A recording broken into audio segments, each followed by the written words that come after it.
उसने completing square method दिया है, इक्वेशन आपको दी मिलेगी। इससे पहले जो है हमने अपना फैक्टराइजेशन मेथड हम कर चुके हैं। क्वेश्चन नंबर फर्स्ट का फर्स्ट पार्ट हम देखते हैं। इक्वेशन जो हमें दी है बेटा वो दी है 2x² - 7x + 3। 2x² - 7x + 3 = 0। हाँ विद्रु यही है स्टेटमेंट? बिल्कुल ठीक बेटा, यही स्टेटमेंट है। 2x² - 7x + 3 = 0। Completing square method में आपको क्या करना है, इस इक्वेशन को कंप्लीट स्क्वायर में आपको कन्वर्ट कर देना है। अब इसका मेथड है बेटा, इसके स्टेप हैं, बिल्कुल इजी स्टेप हैं, आपको फॉलो करने हैं। सबसे पहला जो स्टेप है, स्टेप लेके चलूंगा मैं, आपको बताता रहूंगा भाई स्टेप में क्या क्या होगा। फर्स्ट स्टेप अपना क्या होगा, coefficient of x² should be unity. Unity इसका मतलब 1 होना जरूरी है, अगर नहीं है तो आपको बनाना पड़ेगा। फर्स्ट स्टेप में क्या, ऑलरेडी यहाँ पर ये 2 नहीं होता तो काम चल जाता, लेकिन अभी 2 दिया है बेटा, तो क्या करेंगे, इस 2 को हमें क्या करना पड़ेगा, खत्म करना पड़ेगा। उसके लिए क्या करेंगे, थ्रू आउट पूरी की पूरी इक्वेशन को 2 से डिवाइड करना पड़ेगा। अभी 2 को बेटा क्या करेंगे, यहाँ डिवाइड करेंगे, 2 को भी यहाँ भी डिवाइड करेंगे, 2 को यहाँ डिवाइड करेंगे, 2 को यहाँ डिवाइड करेंगे, तो कोई फर्क नहीं पड़ने वाला, क्योंकि 0/समथिंग 0 हो जाएगा। अब देखिए बेटा ये फिनिश हो गया, अपने पास हो गया x² - 7/2x + 3/2 = 0। फर्स्ट स्टेप हो गया बेटा। अब स्टेप सेकंड लेंगे। स्टेप सेकंड में क्या करेंगे, आपको क्या करना है, हाफ कर देना है किसका, coefficient of x, half of coefficient of x, और जो x का कोफिशिएंट है वहां पे कितना बेटा, यहाँ पे -7/2 है, तो इसका हाफ करेंगे तो 1/2 से मल्टीप्लाई करना पड़ता है हाफ करने के लिए, तो हो गया -7/4। सेकंड स्टेप हो गया। जो थर्ड स्टेप है बेटा आपका, जो आपने ये हाफ करने के बाद जो हमें मिला है नंबर, आपको उसका स्क्वायर करना है, और वो क्या करना है, यहाँ पे ऐड भी कर देना है और सब्ट्रैक्ट भी कर देना है। लिखेंगे adding and subtracting the square of number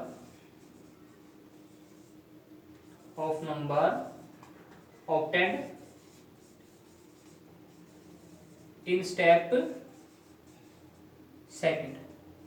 second step में आपको जो नंबर मिला है उसका स्क्वायर क्या कर देना है, ऐड भी कर देना है और सब्ट्रैक्ट भी कर देना है वहां पर। तो बेटा यहाँ पर अगर हम करेंगे, हमारे पास हो गया x² - 7/2x + 3/2। इसमें क्या प्लस करना है, हमें स्क्वायर करना है किसका बेटा, -7/4 का। स्क्वायर करेंगे क्या हो जाएगा बेटा, 49 नहीं, माइनस तो खत्म हो जाएगा ना, स्क्वायर होता है तो माइनस खत्म हो जाता है, स्क्वायर तो माइनस हो जाता रहा। 7 का स्क्वायर 49 और 4 का स्क्वायर क्या होगा 60। ध्यान रखना बेटा, जब भी स्क्वायर होगा तो माइनस क्या हो जाएगा, स्क्वायर क्या, जब भी कोई इवन पावर होती है तो माइनस क्या होगा, चला जाएगा। क्यों, क्योंकि माइनस माइनस क्या हो जाता है प्लस। स्क्वायर का मतलब है माइनस भी कितनी बार आया है, 2 टाइम्स आया है, तो मैंने बताया था एक जैसे साइन आ जाए तो प्लस। अब हो जाएगा बेटा, यहाँ पर क्या करेंगे हम, 49/16 प्लस करेंगे, 49/16 करेंगे माइनस। यहाँ पे अपने स्टेप हो गए हमारे कंप्लीट। अब बेटा आगे क्या करेंगे, ये आने के बाद हमें बस इक्वेशन को सोल्व करना है। अब इक्वेशन को सोल्व करते वक्त एक बात विशेष तौर पर ध्यान रखनी है बेटा, ये दोनों ना जोड़ीदार हैं, ये कभी अलग नहीं होंगे। ये दोनों जोड़ीदार हैं, इनको अलग नहीं करना है, इनमें कोई चीज नहीं होने वाला, इनको ऐसे कैसा रखेंगे।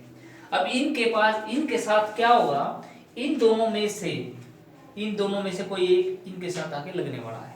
अब कौन सा लगने वाला है वो देखेंगे, वो किसके ऊपर डिपेंड करेगा, यहाँ। अगर यहाँ बेटा माइनस है तो यहाँ से माइनस वाला लेना है, अगर यहाँ प्लस है तो यहाँ से कौन सा लेना है, तो प्लस वाला लेना। अभी क्या है, यहाँ पे प्लस वाला है, तो क्या करेंगे, x² - 7/2x तो है ही है, और प्लस वाला इसके साथ हम क्या कर देंगे, यहाँ लगा लेंगे। अब हमारे पास 2 टर्में बच गई हैं, इनको एट इट इज लिखेंगे, 3/2 - 49/16 = 0। वेरी इंपॉर्टेंट टॉपिक है बेटा ये, Haryana board of school education की अगर बात करें तो पिछले 2 साल में ये क्वेश्चन आया है, इस साल भी आया था, इससे पिछले साल भी ये क्वेश्चन हमारे को मिला था स्क्वायरिंग बोथ साइड से करने के लिए। अभी क्या करेंगे बेटा, अभी ये क्या हो जाएगा, x² - 7/2x प्लस 49/16 और इसको अगर हम सोल्व करेंगे तो हम क्या ले लेंगे बेटा, यहाँ 16 क्या आ जाएगा हमारा, एलसीएम आ जाएगा। 2 8 जा 16, 8 3 जा 24 और माइनस 49 इक्वल टू, यहाँ बेटा हमेशा आपका यहाँ पे क्या बचने वाला, नेगेटिव बचेगा। अगर यहाँ आपकी वैल्यू पॉजिटिव बच गई है तो इसका मतलब क्वेश्चन आपने क्या चुका है, गलत हो चुका है। ध्यान रखना, जो यहाँ सब्ट्रैक्शन के बाद बचेगा वो हमेशा नेगेटिव वैल्यू मिलेगी। अगर बेटा यहाँ पे पॉजिटिव वैल्यू मिली तो आपका क्वेश्चन क्या हो चुका है, गलत हो चुका है। आप दोबारा से उसको अच्छे से देखिए। अभी क्या हो जाएगा, यहाँ पे होंगे बेटा -25/16। उसका एक कारण है बेटा, हमारा जो लास्ट में फॉर्मूला बनेगा ना, हर बार बनेगा a² - b²। और यहाँ पे अगर प्लस बन गया तो a² + b² तो कोई आइडेंटिटी होती नहीं है। a² + b² की कोई आइडेंटिटी नहीं होती है। तो बेटा हमेशा हमारा जो आइडेंटिटी बनेगी वो बनेगी a² - b²। इसलिए यहाँ पे वैल्यू हमेशा क्या बचने वाली है, माइनस बचने वाली है। ये हम ध्यान रखेंगे। तो अभी बेटा हमारे पास ये बच गई, आइडेंटिटी बन गई है। किस चीज की आइडेंटिटी बन गई है, ये इसका स्क्वायर रूट करो यानी x और इसका स्क्वायर रूट करो 7/4। अभी साइन क्या लगेगा, देखो a² b² माइनस, यानी ये साइन हमेशा यहाँ लगता है। यहाँ अगर प्लस है तो प्लस लगेगा, माइनस है तो माइनस लगेगा, माइनस तो माइनस लगेगा। स्क्वायर कर देंगे बेटा, ये फॉर्मूला होगा हमारा a² b² - 2ab। और यहाँ पे हमारा क्या बचा, हमारे पास बचा है 25/16। अब इसको मैं क्या लिख सकता हूँ, 25/16 को 5/4 स्क्वायर लिख दूं। भाई यहाँ मेरे कोई प्रॉब्लम तो नहीं किसी को। अगर मैं यहाँ पे x² - 7/4 होल स्क्वायर है और यहाँ मैं लिख देता हूँ 5/4 स्क्वायर, मुझे नहीं लगता किसी को कोई प्रॉब्लम होने वाली है। होने वाली है बेटा, मुझे तो बिल्कुल नहीं लगता। अभी क्या करेंगे बेटा, नहीं इससे आगे बढ़ेंगे। अभी क्या हो गया, हमारे पास आइडेंटिटी लग गई, ये जो मैंने बताई थी आपको।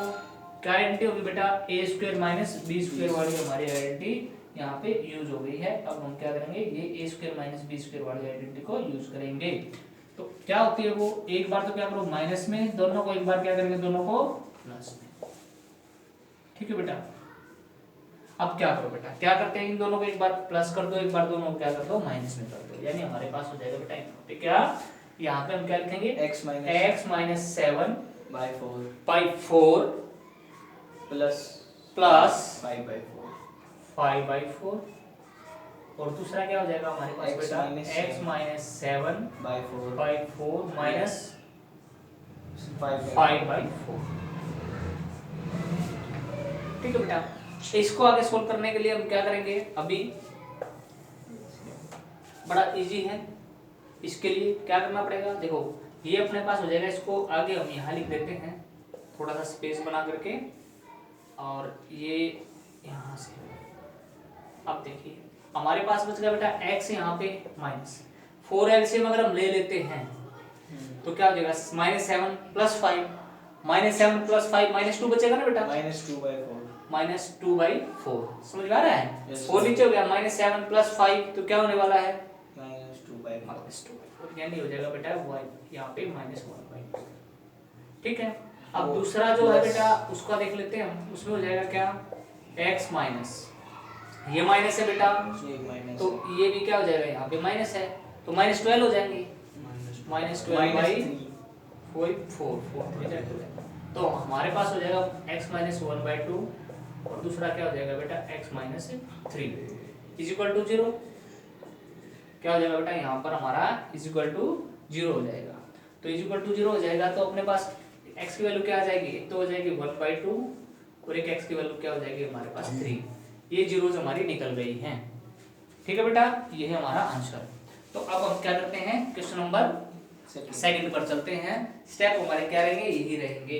तो मैं आपको बेटा फर्स्ट पार्ट मैंने करा दिया, थर्ड पार्ट मैं कराऊंगा। क्यों कराऊंगा, क्योंकि बच्चे जब भी इस रूट को देखते हैं ना बड़े कंफ्यूज हो जाते हैं, घबरा जाते हैं। घबराने की कोई बात नहीं है बेटा, प्रोसीजर हमारा स्टेप वही रहने वाले हैं, सेम रहने वाले हैं। क्वेश्चन कोई भी है तो घबराने की बिल्कुल जरूरत नहीं है। हम इसको भी इन्हीं 3 स्टेप से सोल्व करेंगे। 3 स्टेप है, हर बार यही 3 स्टेप फॉलो करने हैं। कोई भी क्वेश्चन है हमारे पास उससे कोई फर्क नहीं पड़ने वाला है। अभी बेटा हम क्या करते हैं, इस क्वेश्चन को सोल्व करेंगे। तो क्वेश्चन की जो स्टेटमेंट है एक बार वो लिख लेते हैं और फिर हम क्या करते हैं उसको सोल्व करते हैं। तो क्वेश्चन जो है बेटा हम कर रहे हैं फर्स्ट का third part, 4x² 4x² plus 4√3x plus 4√3x plus 3 is is equal to 0। उसने बोला है कि भाई इसकी इक्वेशन के रूट निकालिए किस मेथड से, कंप्लीटिंग द स्क्वायर मेथड से हम इसका क्या करेंगे, इसको करेंगे। तो बेटा देखो पहले वाला क्या था स्टेप हमारा, भाई coefficient of x square should be unity, unity है नहीं है, तो क्या करना पड़ेगा, 4 से यहाँ डिवाइड करो, 4 से बेटा यहाँ डिवाइड करो, 4 से यहाँ डिवाइड करो, यहाँ 4 से करेंगे cancel out x square plus 4 से 4 गया बेटा √3 और प्लस क्या हो जाएगा 3/4 is equal to. Second step क्या था, half of coefficient of x, half कर लो किसका, कोएफिशिएंट x का। स्टेप 3 यहाँ पे कितना था, 3 था। अभी बेटा हमें क्या करा है, यहाँ पे √3 था, 1/2 करोगे तो कितना हो जाएगा, √3/2। अब उसने क्या क्या कहा थर्ड में, ऐड कर दो और सब्ट्रैक्ट कर दो किसको, the square of number obtained in step 2। Step 2 में ये मिला था, अब 3/2 का हम अगर स्क्वायर करते हैं तो मिलने वाला है हमें क्या, 3/4 मिलने वाला है। तो इसके अंदर 3/4 क्या कर दो, ऐड कर दो, 3/4 क्या कर दो, सब्ट्रैक्ट कर दो। अपने पास हो जाएगा x स्क्वायर √3x प्लस 3/4 फिर प्लस 3/4 और माइनस 3/4 इज इक्वल टू। अब मैंने आपको कहा था बेटा यहाँ प्लस है तो प्लस वाला इसके साथ आगे लग जाएगा, प्लस वाला इसके साथ आगे लगने वाला है और माइनस वाला क्या हो जाएगा, उधर ही रहने वाला है। तो a² plus b² minus 2ab। तो एक बार हम इस क्वेश्चन को आगे बढ़ाते हैं। तो बेटा अपने पास क्या हो जाएगा, ये हो जाएगा x² प्लस √3x और प्लस में 3/4, कोई दिक्कत। अच्छा उसके बाद हमारे पास क्या बच गया, ये बेटा ये हो गया और हमने ये ले लिया प्लस वाला। अब ये माइनस का और ये प्लस कैंसिल होने वाला है, इज इक्वल टू 0 हो गया। आपको कहोगे सर ये कैसे हो गया, बेटा ये क्वेश्चन है जो डायरेक्ट भी कर सकते थे, वहां इसका डायरेक्ट हो जाता, लेकिन हर क्वेश्चन के लिए अलग प्रोसीजर ना करके हम सभी क्वेश्चनों को एक ही प्रोसीजर से करेंगे ताकि कंफ्यूजन ना हो। अब बेटा बड़ा आसान हो गया हमारे पास, मैंने जैसे कहा था वैसे ही करेंगे। अभी कैसे करेंगे, ये किसका स्क्वायर हो जाएगा, देखो √3 हो जाएगा x प्लस √3/2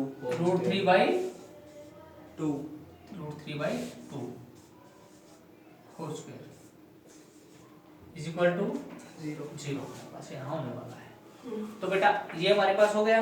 अभी क्या करेंगे आगे, इतना होने के बाद अभी आगे क्वेश्चन को हम देखते हैं। क्वेश्चन में क्या है बेटा, यहाँ पे अपने पास हो गया इसके इक्वल, तो क्या हो जाएगा, ये 2 बार है स्क्वायर है ना बेटा, इसको 2 बार लिख लो। 2 बार लिखेंगे तो क्या हो जाएगा, x प्लस √3/2 और x plus √3/2 is equal to 0। Square था टोटल तो 2 बार लिख लिया मल्टीप्लाई में। यहाँ से x स्क्वायर की वैल्यू कितनी हो गई, -3/2 और यहाँ से क्या हो गई, x इज इक्वल टू -3/2। ये हमारे पास तो क्या आ गया, हमारे आंसर हो गया भाई। ठीक है, सेम प्रोसीजर से चलेंगे। हर क्वेश्चन में आपने यही प्रोसीजर अपनाना है जो अभी हमने अपनाया है। आगे चले बेटा, कोई दिक्कत, कोई परेशानी। फोर्थ पार्ट आप खुद करेंगे इसका। अब आ जाते हैं बेटा सेकंड क्वेश्चन पर। सेकंड क्वेश्चन में उसने क्या कहा है, find the roots of the equation by quadratic formula. यही है बेटा क्वेश्चन। अभी मैंने आपको बताया था कि भाई इस चैप्टर के अंदर 4 जो है मेथड पढ़ेंगे इक्वेशन के सॉल्यूशन के लिए। पहले ग्राफिकली, दूसरा पढ़ेंगे हम क्या, फैक्टराइजेशन मेथड, दोनों मैंने आपको करा दिए थे। थर्ड मेथड जो स्क्वायरिंग वाला हमने यहाँ सीखा, कंप्लीटिंग द स्क्वायर, वो हमारा हो चुका। अभी बेटा हम एक बार सबसे पहले मैं क्या कंसेप्ट को क्लियर करूंगा, फिर उसके ऊपर क्वेश्चन के ऊपर हम चलेंगे। फॉर्मूला क्या है एक बार इधर ध्यान से देखिए। कंसेप्ट को हम पहले बेटा, मैथ्स के अंदर क्या है, हमेशा एक बात ध्यान रखना, अगर आप कंसेप्ट क्लियर नहीं है तो आपका क्वेश्चन ठीक होने वाला नहीं है, वो आपकी रटाफिकेशन हो जाएगी। हो सकता है आपने मैथ्स के स्टेटमेंट के 3 या 4 क्वेश्चन को आपने रट भी लिया तो उससे कोई प्रॉफिट नहीं होगा। क्यों नहीं होगा, अगर स्टेटमेंट चेंज थोड़ी सी भी होकर के आपके अगर जरा सी भी स्टेटमेंट चेंज हुई तो आपका क्वेश्चन बोर्ड की क्लास में क्या होने वाला है, गलत होने वाला है। या फिर उसने क्या कर दिया, ऑब्जेक्टिव क्वेश्चन आ रहे हैं तो सीबीएसई में 20 मार्क्स के हैं बेटा शायद, तो वो सारे के सारे ऑब्जेक्टिव के आपके 20 से पूछेगा, वो कंसेप्चुअल क्वेश्चन होते हैं वो, और कंसेप्चुअल क्वेश्चन आपके नहीं होंगे अगर आपने कंसेप्ट क्लियर नहीं किया तो। अब आ जाते हैं बेटा क्वाड्रेटिक फॉर्मूला होता क्या है, कब इसको अप्लाई करते हैं। क्वाड्रेटिक फॉर्मूला होने से पहले मैं आपको एक टर्म बताऊंगा, आपको वो क्या होती है वो भी बताऊंगा। यहाँ पे डी ये होती है कोई equation, A X square plus B X plus C is equal to 0। मैंने आपको बताया था कोई भी क्वाड्रेटिक इक्वेशन ये फॉर्म होती है, स्टैंडर्ड फॉर्म यही होती है, बताया था बेटा मैंने। हाँ भाई प्रियांशु बताया था बेटा मैंने, बिल्कुल। अब क्या होता है, एक नई चीज मैं आपको सिखाऊंगा, डिस्क्रिमिनेंट। डिस्क्रिमिनेंट उसको किससे दिखाते हैं, डी से उसको रिप्रेजेंट करते हैं। डिस्क्रिमिनेंट को किससे रिप्रेजेंट करेंगे, डी से। डी का मतलब क्या होता है, डिस्क्रिमिनेंट। उसको निकालने का फॉर्मूला क्या होता है, B square minus 4ac, B square minus 4ac। अब ए बी से आपको कहां से मिलेगा, यहां से ए, यहां से बी और यहां से आपको क्या मिल जाएगा, सी। तो आप डी की वैल्यू आसानी से निकाल पाएंगे, बिल्कुल निकाल पाएंगे। अब बेटा क्वाड्रेटिक जो इक्वेशन होती है उसकी कितनी जीरोस निकलती हैं, 2, क्योंकि उसकी पावर 2 होती है और वो ग्राफ को एक्स एक्सिस पर 2 बार ही काटता है। तो बेटा डी की वैल्यू आ गई हमारी, और रूट्स भी हमारे कितने होंगे, 2 ही होंगे, जीरोस भी हमारे 2 ही होंगे। रूट्स जीरोस बोलते हैं पॉलिनोमियल में, इक्वेशन बन जाए तो रूट्स बोलते हैं। अब इसके रूट्स हो जाएंगे 2, एक तो हमने अल्फा मान लिया बेटा, एक हमने मान लिया कौन सा, बीटा मान लिया। कोई प्रॉब्लम, कोई प्रॉब्लम नहीं। अब जो अल्फा बीटा है ना बेटा, अल्फा बीटा उसकी वैल्यू किसके ऊपर डिपेंड करेगी, डी की वैल्यू के ऊपर। अब मैं आपको कंडीशन बताऊंगा 3, डी की वैल्यू अगर बेटा आ जाए 0 से ज्यादा तो रूट्स जो होंगे वो कैसे होंगे, roots are real and distinct.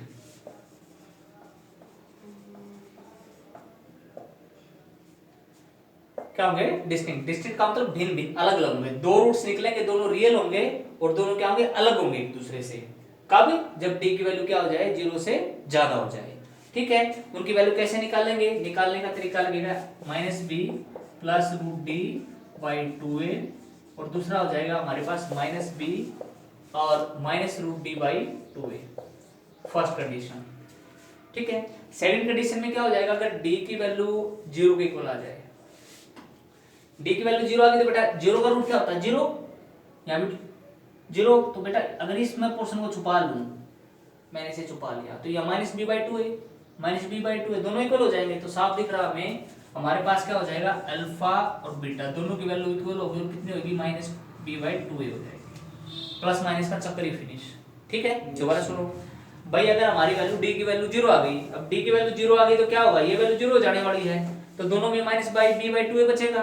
तो बेटा यहाँ पे क्या होगा, इस कंडीशन में अल्फा और बीटा दोनों की वैल्यू क्या हो जाने वाली है, हमारी सेम हो जाने वाली है। कौन सी कंडीशन में, सेकंड कंडीशन में, जब 0 क्या हो जाएगा, 0। और रूट्स यहाँ पे लिखेंगे हम, रूट्स रियल होंगे, रूट्स आर रियल, पर कैसे होंगे, एंड इक्वल। अब की बार ये डिस्टिंक्ट नहीं होने वाले, एंड इक्वल। अब की बार कैसे होने वाले हैं, इक्वल होने वाले हैं। कोई प्रॉब्लम भाई। अब थर्ड कंडीशन क्या होगी, डी की वैल्यू 0 से छोटी भी आ सकती है भाई। इस कंडीशन में क्या होगा, roots alpha beta are imaginary.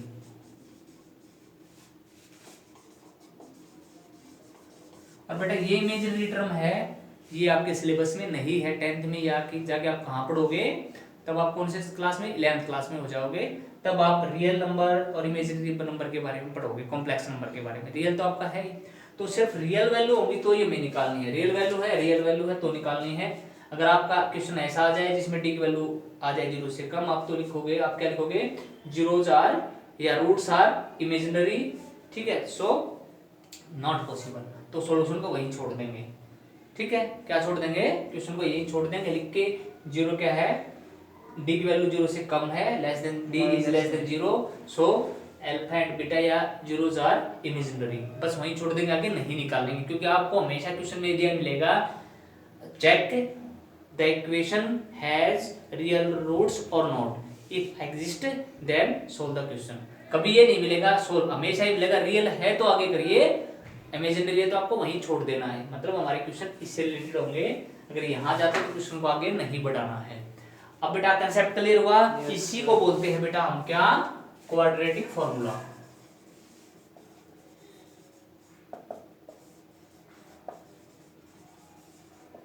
आ रही समझ में, यस सर। यही है क्वाड्रेटिक फॉर्मूला आपका। इसको ध्यान से देखिए, इसकी पिक्चर, इस कंसेप्ट को अपने दिमाग में उतार लीजिए, काफ़ी यूजफुल है।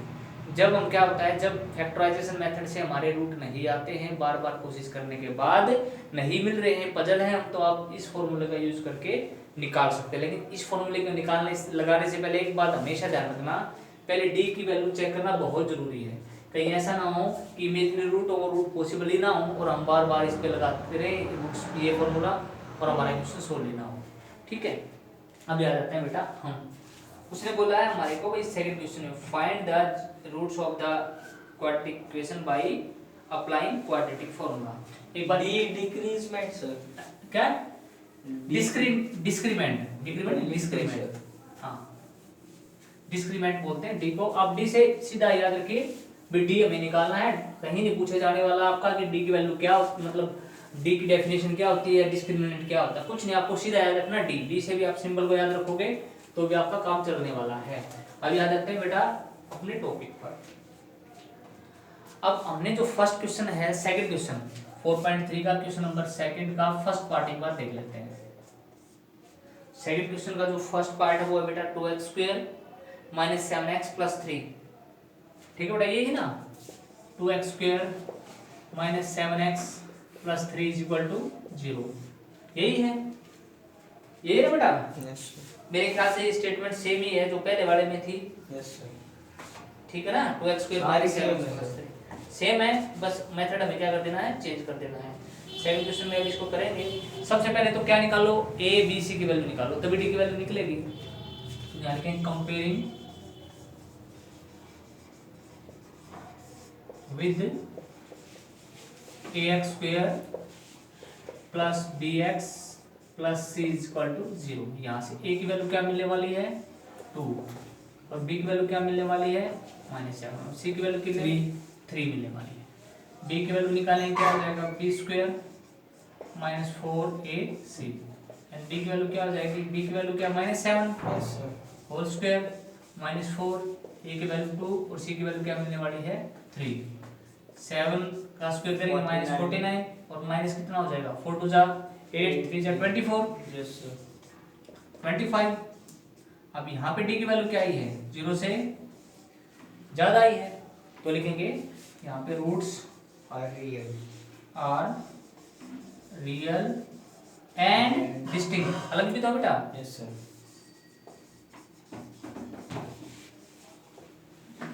आप बेटा निकालेंगे इनको, कैसे निकालेंगे, फॉर्मूला लगा करके। अल्फा इक्वल टू कितना हो जाएगा -b प्लस √b/2a, और दूसरा हो जाएगा बेटा beta equal to -b -√d/2a।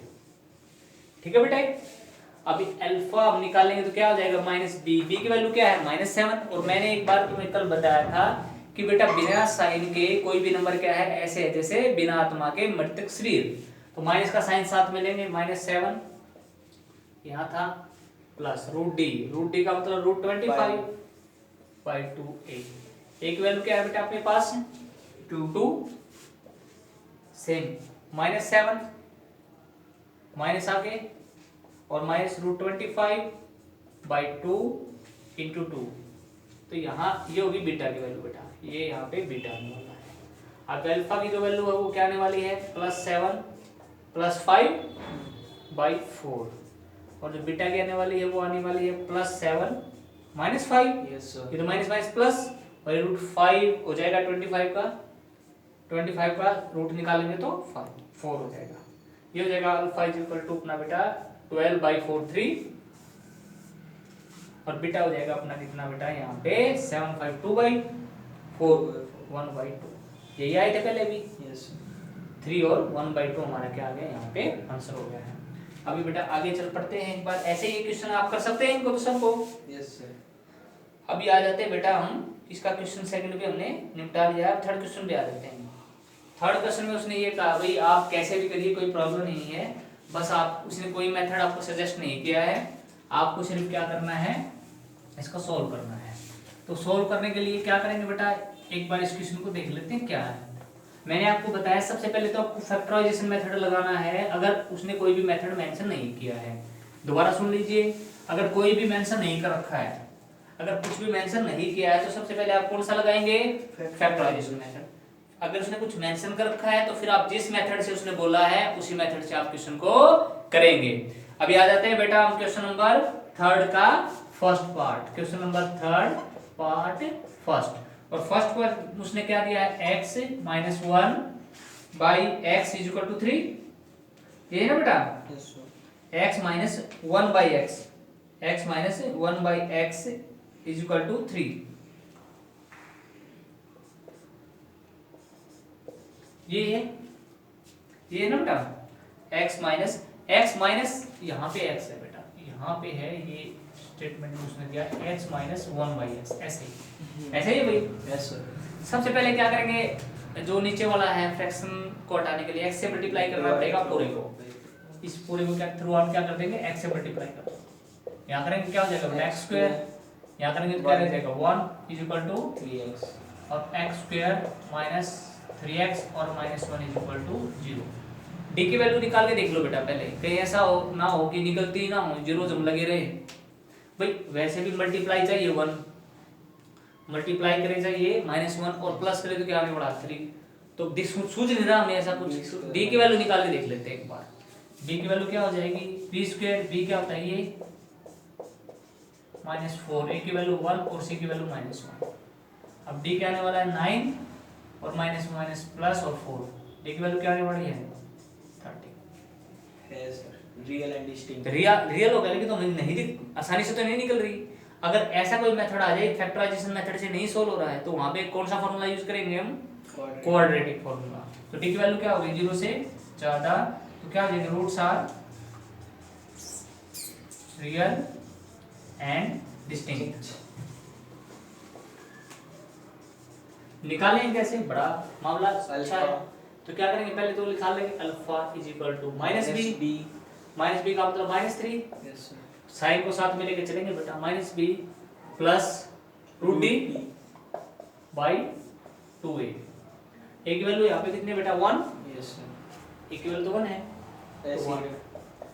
Beta अगर निकालने हैं तो बीटा क्या हो जाएगा minus B plus root D by 2, A की वैल्यू कितनी है बेटा 1 ही है Sir, minus root d. बेटा। यहाँ पे प्लस आएगा, अल्फा और बीटा क्या है माइनस लगा दो, बिल्कुल ठीक। यहाँ पे क्या करोगे बेटा, यहाँ पे माइनस, क्योंकि दोनों अलग अलग होंगे, डिस्टिंक्ट होंगे, क्योंकि डी की वैल्यू 0 से ज्यादा है। तो अल्फा अपने पास हो जाएगा बेटा minus minus plus root 13 by 2 और बीटा की जो वैल्यू अपने पास हो जाएगी वो हो जाएगी बेटा +3 और माइनस रूट 13 बाई 2, 13 बाई 2। एक बार ये देख लीजिए, ये आंसर हमारा बिल्कुल ठीक है। आगे देखिए अब नेक्स्ट क्वेश्चन करेंगे बेटा। ये क्वेश्चन हमने कौन सा कर दिया है, 3 का फर्स्ट पार्ट हमने अभी कर चुके हैं। नेक्स्ट पे चलते हैं हमारा। नेक्स्ट देखिए एक बार हो जाएगा या कराना पड़ेगा, देखो बेटा एक बार सेकंड पार्ट आप कर सकते हैं ऐसे ही। सेकंड पार्ट आप करेंगे, ट्राई नहीं आता तो आप कमेंट बॉक्स में डाल दीजिए, मैं आपको सॉल्यूशन जो है आपका डाउट क्लास होगी उसमें ले लिया जाएगा। अभी क्वेश्चन नंबर 4 पे आ जाते हैं बेटा। बड़ा ही मजेदार क्वेश्चन है 4, स्टेटमेंट वाले क्वेश्चन आ गए हैं। करना क्या है, पहले इक्वेशन बनाएंगे हम, फिर क्या करेंगे उसको सोल्व करेंगे। अब आ जाते हैं बेटा, एक बात ध्यान रखना, स्टेटमेंट वाले जितने क्वेश्चन आएंगे ना उनमें आपको 95% आपकी जो क्वाड्रेटिक इक्वेशन बनेगी वो ऐसी बनेगी जिसके रूट आप फैक्टराइजेशन मेथड से कर पाए।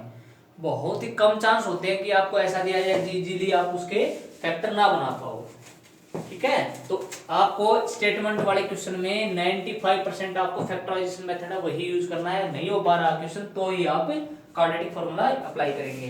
तो बेटा उसने फोर्थ में बोला है, the sum of the reciprocal of Rahman's is 3 years ago and 5 years from now is 1/3, find his present age. Present age मान के चल पड़ते हैं रहमान की। तो बेटा लेट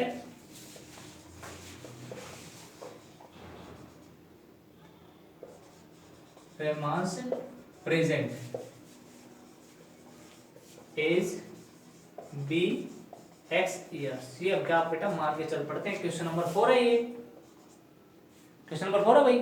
4 का फर्स्ट पार्ट है, उसमें क्वेश्चन सीधे फोर्थ। कोई पार्ट तो नहीं है इसका, ठीक है। क्वेश्चन नंबर 4 पे आते हैं। अब अकॉर्डिंग टू क्वेश्चन क्या कहता है वो,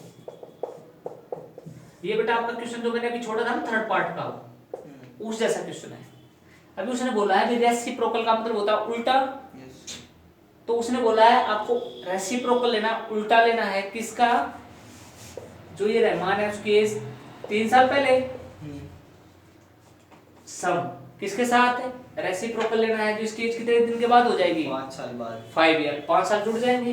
भाई 3 साल पहले अगर कोई एज है तो 3 साल कम रही होगी, और 5 साल बाद क्या हो जाएगी ज्यादा, और दोनों का जो सम वो कितना आ रहा है 1/3। एक बार आप क्या करिए क्वेश्चन नंबर थर्ड का सेकंड पार्ट देखिए, कैसा ही है दिखने में, लगभग कैसा ही है। तो बेटा इसमें क्या करना मैंने आपको बताया था, हमेशा एक बार में एलसीएम ले लो सबका, एक बार एलसीएम लेंगे तो x - 3, यहाँ पे बेटा x + 5 और यहाँ पे आने वाला 3 हो गया अपने पास, ठीक है। अब एलसीएम एक बार में लेंगे तो अब देखो ये तो हमारा जाता ना, हमारे पास क्या बच गया, ये गया तो 3 बच गया और x + 5 बच गया, प्लस x + 5 बच जाता ना 3 × x - 3 हमारे पास बच गया इज इक्वल टू कितना हो जाएगा x - 3 3 × सर 3 तो गया, यस सर, अपने पास क्या बच गया x - 3 x + 5 और x + 5 हमारे पास बचने वाला। और मैंने कहा था एलसीएम अगर एक बार पूरे के पूरे का ले लें तो कट जाता, फिर हमें क्रॉस मल्टीप्लिकेशन वगैरह करने की जरूरत नहीं है। तो अब क्या हो जाएगा 3x + 15 + 3x - 9 is equal to x² + 5x minus 3x और माइनस 15, नीचे तो मामला खत्म है।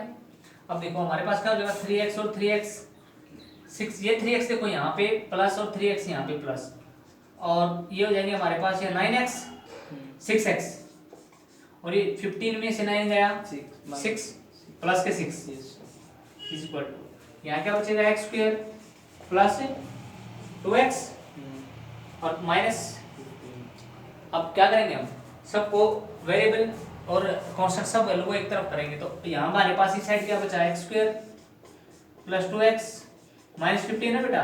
अब ये इधर जाएंगे तो साइन चेंज हो जाएंगे, माइनस का 6x हो जाएगा और -6 हो जाएगा इज इक्वल टू 0 हो जाएगा। यस सर, अब क्या बचेगा अपने पास x² और ये माइनस का 4x, क्योंकि यहाँ -6 और यहाँ +2 था, और -21 ये कितना हो जाएगा 21 इज इक्वल टू 0।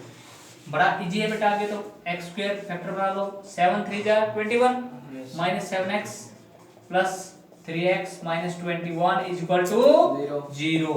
अब क्या करेंगे बेटा x कॉमन लेंगे, x - 7 + 3 लेंगे, क्या बच जाएगा x - 7 इज इक्वल टू 0। अभी बड़े अच्छे से बना लेंगे इसको, हो जाएगा ये x - 7 यहाँ कॉमन आउट हो जाएगा और x + 3 इज इक्वल टू 0।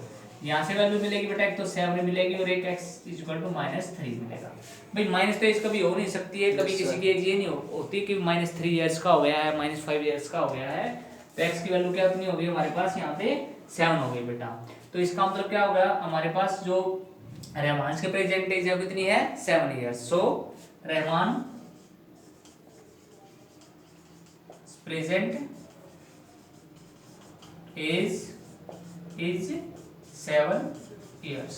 तो बेटा ये हमारा क्वेश्चन नंबर 4 हमने कंप्लीट कर लिया है। अब क्वेश्चन नंबर हम किस पे आ जाते हैं, 5th पे आ जाते हैं बेटा।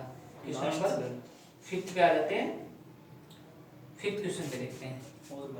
5th क्वेश्चन पे क्या आ जाता है हमारा, 5वें क्वेश्चन पे हम करेंगे बेटा। अभी 5वां क्वेश्चन है, उसमें उसने बोला है in a class test the sum of the Cephali's marks in mathematics and English is 30। तो पहले तो क्या करेंगे, दोनों का सम दिया है ना उसने, तो पहले क्या करेंगे किसी एक का हम क्या करके लेट करके चलेंगे और फिर आगे क्वेश्चन को बढ़ाएंगे। 5th क्वेश्चन को एक बार हम देख लेते हैं। क्वेश्चन नंबर 5th एक्सरसाइज हमारी है 4.3। क्वेश्चन बेटा हमारा कौन सा 5th। क्वेश्चन नंबर 5th में क्या बोला है, उसने बोला है कोई लड़की है, उसने टेस्ट दिया है और दोनों टेस्टों में मिलाकर मैथ और इंग्लिश में 30 मार्क्स आए हैं। लिख लेंगे यहाँ पे, let see got marks in maths is equal to x. So her marks in English be 30 minus x हो जाएगा भाई। Yes, sir. फिर दोनों में मिला करके उसने कितना लिया है 30। अब एक में एक्स है तो दूसरे में 30 माइनस एक्स ही बचा ना, तो ये हमारे पास 30 माइनस एक्स हो गया, ये मार्क्स हो गए उसके। अब क्या करेंगे according to question, according to question में उसने क्या बोल दिया है कि भाई अगर हम क्या करते had she got 2 marks more in mathematics, अगर मैथमेटिक्स में उसके 2 मार्क्स ज्यादा आ जाते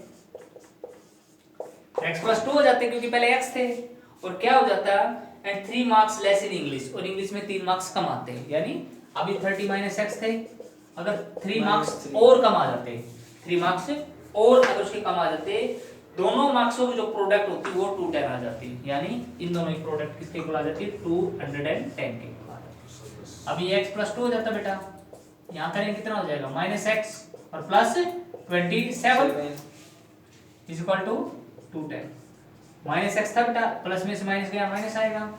अभी क्या करेंगे हम प्रोडक्ट कर देंगे बेटा, इसके साथ इसकी करेंगे तो -x² प्लस 27x, ठीक है बेटे, -2x और 54 प्लस इज इक्वल टू 210। अब क्या हो जाएगा यहाँ -x² और ये हो जाएगा 25x, और अपने पास हो जाएगा बेटा प्लस 54 और -210 इज इक्वल टू 0, ये हो जाएगा। Yes sir. अब क्या करेंगे यहाँ से -x² प्लस 25x और माइनस कितना बचेगा 6 और 9 4 और कितना बचेगा 146 बचेगा क्या 156 ये 156, ठीक है बिल्कुल 156 बचेगा हमारे पास, 156 इज इक्वल टू 0। अब क्या माइनस कॉमन ले लो, क्यों, क्योंकि यहाँ पे माइनस है तो माइनस अगर बाहर लेंगे तो हम अंदर के साइन सब में चेंज हो जाएंगे, x² माइनस 25x और प्लस 156 इज इक्वल टू 0। हाँ भाई क्या नाम प्रियांशु, फैक्टर बताइए इसके कितने होंगे बेटा, बड़े इजी है, फैक्टर बताना है बस, बताइए क्या फैक्टर हो जाएंगे इसके, फैक्टर बताओ भाई। 12 and 13 12 and 13 बिल्कुल ठीक, 12 and 13, 12 13 डिवाइड करेंगे तो 25 और मल्टीप्लाई करेंगे तो 156, तो दोनों माइनस के लेने पड़ेंगे, तो हमारे पास हो जाएगा x² minus 13x minus 12x plus 156 is equal to 0। x common लेंगे बेटा, यहाँ x माइनस 13 माइनस 12 कॉमन लेंगे तो x minus 13 is equal to 0, x minus 13 x minus 12 और x minus 12 is equal to 0। यहाँ पे अपना क्या हो गया x इज इक्वल टू कितना हो गया 13 और x इज इक्वल टू क्या हो गया 12, दोनों पॉजिटिव है, तो क्या करेंगे अगर उसने मैथ्स में अगर 13 लिए होंगे, let so if she got 13 in maths, then English Then? will be in English 17 ये हो जाएंगे तो 13 माइनस 30 कितने हो जाएंगे 17, ठीक है। दूसरा क्या हो जाएगी she got 12 in maths, then in English 18 she got 13 minus 12 is equal to 30 sir 30 minus 12 is equal to 30 minus 12 is equal to कितना हो जाएगा बेटा 18। तो दो कंडीशन आ गई हमारे पास, दो तरीके हो सकता है, या तो हो सकता है भाई 13 और 17 या फिर 12 और 18। तो ये हमने क्या कर लिया बेटा, अपना क्वेश्चन नंबर 4 हमने कंप्लीट, 5th हमने कंप्लीट कर लिया है। तो बेटा ये हमारी दो कंडीशनें बनेंगी, तो आपने हम क्या कर चुके हैं 5 क्वेश्चन हमने कंप्लीट एक्सरसाइज के कर चुके हैं। तो आगे